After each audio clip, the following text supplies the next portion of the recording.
हैं, वो बड़ी चर्चा का विषय बनी हुई है और अब लोग अलग अलग कैप्शन के साथ उन तस्वीरों को शेयर कर रहे हैं। आलोक सर, इन कैप्शंस में क्या कुछ है, ये आप भी सोशल मीडिया इस्तेमाल करते हैं, आप जानते होंगे तीनों के बीच में जो बातचीत हो रही है, कैमरा पूरी तरीके से इन तीन पर्सनैलिटी पर रहा, नरेंद्र मोदी, चंद्रबाबू नायडू और नीतीश कुमार। और आज जब नीतीश कुमार बोले, ऐसे भी नीतीश कुमार चुटीले अंदाज में बोलते हैं, उनके बोलने का अंदाज बड़ा निराला है, लेकिन आज जब बोले तो वहां बैठे तमाम लोग हंसने लगे। नरेंद्र मोदी पे खूब खिलखिलाकर हंसे। देखिए रचना जी, नीतीश जी को मैं वर्षों से जब से वो राजनीति में है देखा है मैंने, और अब थोड़ा बुजुर्ग भी हो गए, ये देखिए उनके उससे, इसलिए मैं ये भी कहूंगा, वो कई बार जिस तरह की बातें कहते हैं और जो मुझे थोड़ा, मैं सोशल मीडिया पर उतना आपकी तरह एक्सपर्ट नहीं हूँ, अरविंद जी की तरह भी नहीं हूँ, लेकिन हाँ मैं आप चैनल में ही मैं उनका पूरा भाषण लगातार सुन रहा था न्यूज के साथ बैठे होने से। तो मेरा ऐसा मानना है कि वो उस समय कह रहे थे कि और क्या बोल रहा है, अरे आप बोलिए। उन्होंने जब उनसे कहा, जो मुझे थोड़ा बहुत हल्का सा, कई बार ऐसा होता है, मैं चूंकि मैंने पार्लियामेंट वाला लगा लिया था चैनल भी, ताकि और ज्यादा दिखाई सुनाई। तो अच्छा, जब कहते हैं ना कि क्या हंसी हंसी में अपनी बात ये भी कह गए कि देखिए जिनको जीतना नहीं था वो सब जीत के आ गए हैं बेकार में, इन्होंने देश के लिए कोई काम नहीं किया। और हंसी हंसी में ये भी कह गए कि भाई बिहार के जो काम बचे हैं वो तो आप कर ही देंगे। ये इशारा किस तरफ था? बिल्कुल यही बात है, जो विशेष राज्य की दर्जा की मांग वो और चंद्रबाबू नायडू आंध्र प्रदेश करता रहा है। मैं कल भी कह रहा था, ये सही अरविंद जी जो कह रहे हैं, मैं सही है कि सब बातें सामने नहीं आती, वो विजुअल मीडिया को भी जब तक उनकी अनुमति न हो वहां दूर दूर तक नहीं आती। एक जमाना था जिस समय हम राष्ट्रपति भवन जाते थे, मैं रिपोर्टर के नाते, तो वहां यदि 8 कुर्सी लगी है, पता चला एक कुर्सी उसी समय हट गई। मैंने इंदिरा गांधी के काल से मैं कवर कर रहा हूँ, इसलिए उस समय भी कई चीजें गोपनीय, तब तो कागज पर टाइप होता था तो कहीं लीक होता है। अब इतनी टेक्नोलॉजी के बाद भी कोशिश होती है, और मैं इसलिए बार बार कह रहा हूँ कि इस चुनाव के परिणाम से पहले एनडीए के चंद्रबाबू नायडू और नीतीश कुमार से जो बंद कमरों में, और जरूरी नहीं कि मोदी जी बात करें, यानी तैयारी होता है कि पहले से होती है, और उस तैयारी का नतीजा ही हमने रिजल्ट में भी देख लिया, और अब एनडीए की सरकार बनने में जो भूमिका सभी की रही है वो भी देख लिया। यूं तो वैसे भी, और जैसे ही नीतीश कुमार का जिक्र आया, अरविंद सर मुस्कुराने लगे, उनका रिएक्शन भी मैं लूंगी। यूं तो वैसे भी बिहार चर्चा में बना रहता है, लेकिन जब से 4 जून से रिजल्ट सामने आए, सबसे ज्यादा बिहार और नीतीश कुमार की चर्चा हो रही थी। जो बयान आज उन्होंने दिया, भाषण जो दिया, एक बार सुन लेते हैं। जनता दल यूनाइटेड, भारतीय जनता पार्टी संसदीय दल के नेता आदरणीय श्री नरेंद्र मोदी जी को भारत के प्रधानमंत्री पद के लिए समर्थन देती है। आज ये बहुत ही खुशी की बात है। 10 साल से ये प्रधानमंत्री हैं और फिर प्रधानमंत्री होने जा रहे हैं, और इन्होंने पूरे देश की सेवा की। अब पूरा भरोसा है कि जो कुछ भी बचा है अगली बार ये सब पूरा कर देंगे, और जो भी हर राज्य का है, और हम लोग पूरे तौर पर सब दिन इनके साथ रहेंगे, और पूरे तौर पर जो कुछ भी है आज जिस तरह से भी ये करेंगे बहुत अच्छा है।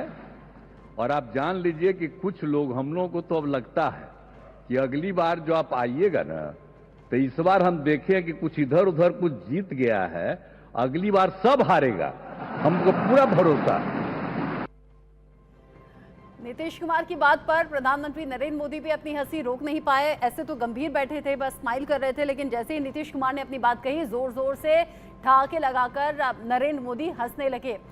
अरविंद सर, नीतीश कुमार इशारों में क्या कह गए हैं? जो काम बाकी बचे हैं उन्हें भी जल्दी से पूरा कर दें, साथ ही आगे, क्योंकि टीवी की लिमिटेशंस होती हैं, पूरा भाषण हमने चलाया नहीं, उन्होंने बिहार का भी जिक्र कर दिया। बिहार में जो कुछ काम बचा है वो तो आप कर ही देंगे, मतलब इंश्योर वो कर रहे हैं, और कह रहे हैं अब तो हम हमेशा हमेशा आपके साथ हैं।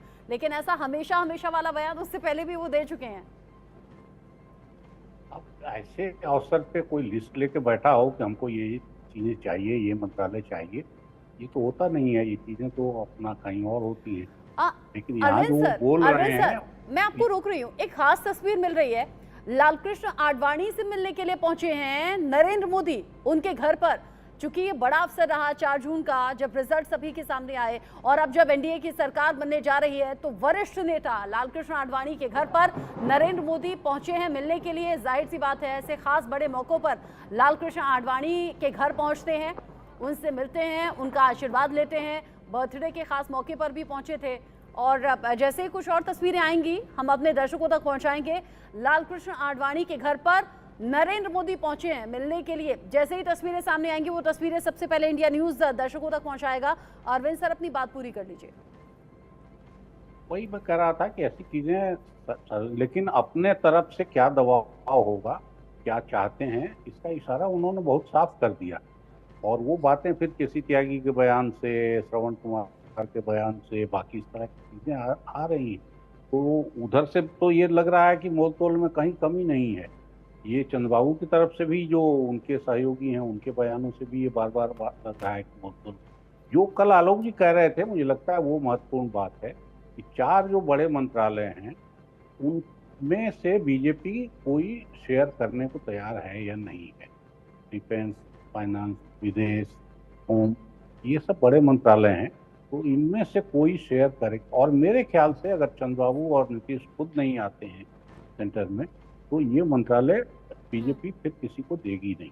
फिर उन पार्टियों से भी ऐसी पर्सनालिटी अभी तक नहीं दिखाई दे रही है। वैसे मंत्री की काबिलियत काफी लोगों में रहती है और काम मिलने पे दिखता है काम, लेकिन अभी तक जो नाम हैं दोनों तरफ से, उसमें कोई ऐसा नहीं दिखता है कि ऐसे बड़े मंत्रालयों को वो संभाल ले और आसानी से चला ले। अब कैसे और इस सरकार ने तालमेल बढ़िया बिठाया जाएगा, कैसे मंत्रालयों का बंटवारा होगा और कैसे सरकार चलेगी, देश देखना चाहता है। और बड़ा दिलचस्प ये मोड़ राजनीतिक लिहाज से इस वक्त देश में नजर आ रहा है। और जैसे मैंने कहा कि बिहार की चर्चा सबसे ज्यादा इस बार हो रही है नीतीश कुमार को लेकर और साथ ही साथ चिराग पासवान को लेकर भी। सोशल मीडिया पर तमाम ऐसे वीडियो और रील्स नजर आते हैं जहां पर चिराग पासवान को मोदी का हनुमान कहा जाता है। आज मोदी के हनुमान यानी कि चिराग पासवान समर्थन के लिए बोल रहे थे, कैसे चेहरे पर चमक थी और क्या बोले, सुन लेते हैं। भारत की जनता को सर आप पर पूरा विश्वास है। आप ही में सर वो इच्छा शक्ति है जो गांव और शहर की दूरी को मिटा सकता है। आप ही में वो इच्छा शक्ति है जो अमीर और गरीबी के फासले को पार सकता है। आप ही में वो इच्छा शक्ति है सर जिसने ये लक्ष्य रखा कि 2047 तक भारत को हम लोग विकसित देश बनाएंगे और भारत को विकसित देश बनाने की ओर आप ही हम लोगों को लेकर चल सकते हैं।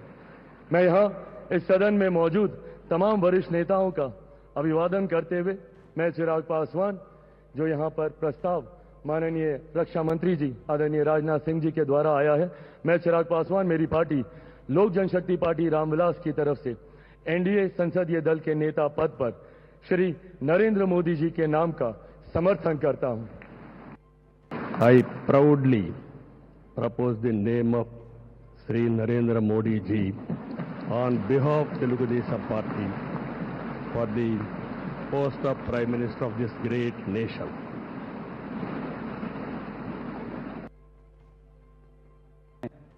मेरी पार्टी हिंदुस्तानी अवाम मोर्चा सेकुलर की तरफ से एनडीए संसदीय दल के नेता पद पर श्री नरेंद्र मोदी जी को नाम का समर्थन करता हूं।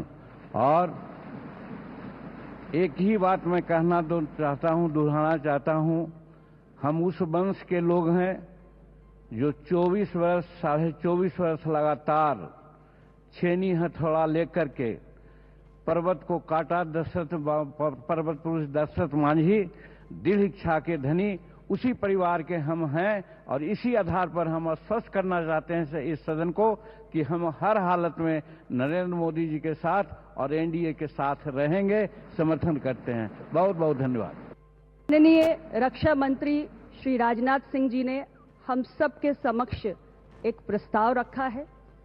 मैं अपनी पार्टी, अपना दल की ओर से एनडीए संसदीय दल के नेता के पद पर माननीय प्रधानमंत्री श्री नरेंद्र मोदी जी के नाम का पूरे दिल से समर्थन करती हूं।